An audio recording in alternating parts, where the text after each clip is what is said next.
There are 5 modern inventions that are killing us all slowly. And in this short video, I'm going to go over these 5 and tell you what you need to know and help you understand why you should avoid all 5 of these modern inventions to optimize your health. I'm Dr. Ken Berry, a family physician with over 20 years of clinical practice. And we're going to talk about the 5 things that you need to avoid in the modern diet. Now, the very first thing is highly processed grains. Now, wheat, rice, oats, corn, and other grains, you can't eat any of those raw, or you run the risk of having serious health problems. So, the very act of processing grain we've only been able to do for a few hundred years. And indeed, before 100 years ago, which if you look at the totality of human existence on this planet, that's a very modern invention. We've only been highly processing grains, grinding them up into a fine powder, separating the different constituent parts. We've only been doing that about 100 years. And a lot of people think, no, people have been eating bread for thousands of years. Yeah, about 8,000 years. But back then, it was a very coarse grind. They weren't separating the grains up into its different parts.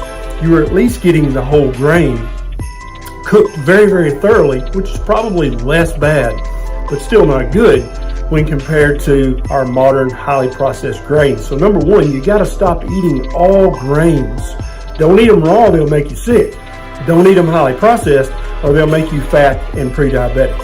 Number 2 on this list is vegetable seed oils. So did you know that prior to about 1910, no human on the planet had ever eaten or used to cook with canola oil, soybean oil, peanut oil, safflower, sunflower, any vegetable oil. It just was not a thing. We needed modern technology in order to highly process these seeds to turn it into vegetable oil. So back then in 1909, 1910, no one ever thought, gosh, we should take this previous wagon axle lubricant, and before we put it in the human food supply at scale, we should probably do some long-term studies to see if it has any inflammatory effect, if it has any pre-diabetic effect. Nobody thought to do that. They had just found a new use for a previous waste product, and they put it in the human food supply without doing any studies. And also, those long-term studies have still not been done on humans to this very day. The number 3 modern invention is adding sugar to everything. And again, we've been processing sugar for about 4,500 years, still quite modern, but only starting in the early 1970s did food manufacturers start to put sugar in everything, including baby food, lots of sugar. And there's actually a theory that this is the cause of the modern obesity epidemic, is that adding this sugar to baby food not only caused metabolic problems initially in those children, but also set them up for a lifetime of sugar addiction and metabolic disease, and perhaps even affected the epigenetic expression in their subsequent offspring, in their children.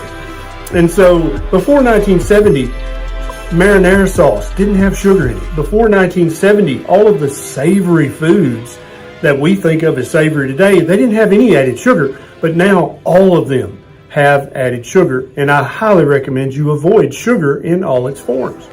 Modern invention number 4 that's killing us slowly is fruit juice. Did you know that prior to about 1872, that no human on the planet had a daily glass of orange juice or grape juice or apple juice? It was not a thing. We had no refrigeration. We had no means to mass produce it, mass market it, mass ship it. Maybe you would have a glass of apple juice or orange juice or grape juice once a year. That was it. And now there are millions of people around the world who think that they must have that glass of fruit juice in the morning because it's super, super healthy for them. Again, there's been no long-term studies in humans.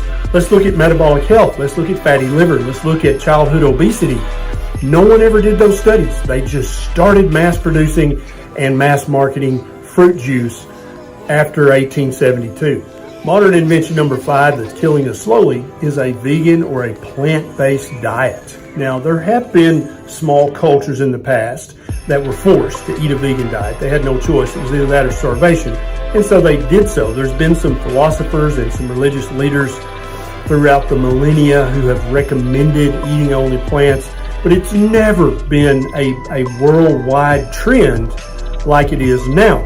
It was in no way, even if you said, I'm just going to eat a vegan diet or just plants only, you would have gotten kicked out of the tribe or kicked out of the village.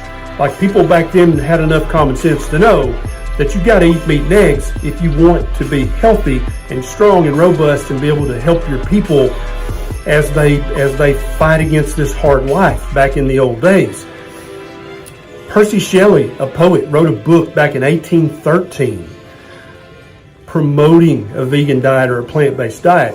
And it started then to become popular. So before 1813, this was not on anybody's radar. No one ate a plant-based diet. No one considered it healthy or sane to eat a plant-based diet. But Percy Shelley was a big poet. People looked up to him and they're like, oh, I'm going to check into this. And so slowly over the decades since then, it's become more and more popular. And now that certain powers that be realize, hey, if we're going to kind of take over the world in a totalitarian fashion, we're not going to be able to feed everyone meat and eggs. They're going to have to eat plants because we can grow those cheaply. Even though they're nutrient void, they do keep you from starving to death. And so now we see this very popular plant-based movement that, again, has never been researched long-term in humans, with a control group eating meat and eggs versus a control group of people eating only plants. And then let's follow them for 20 or 30 years. Let's look at cavities in the teeth. Let's look at mental health. Let's look at obesity. Let's look at malnutrition. Those studies have never been conducted to this day. And so those are the 5 modern inventions that I would highly advise you to avoid if what you're looking for is optimal health, optimal strength, optimal mental function. Don't fall for these 5 modern fads. Eat an ancestrally appropriate diet, a proper human diet. This is Dr. Barry. I'll see you next time.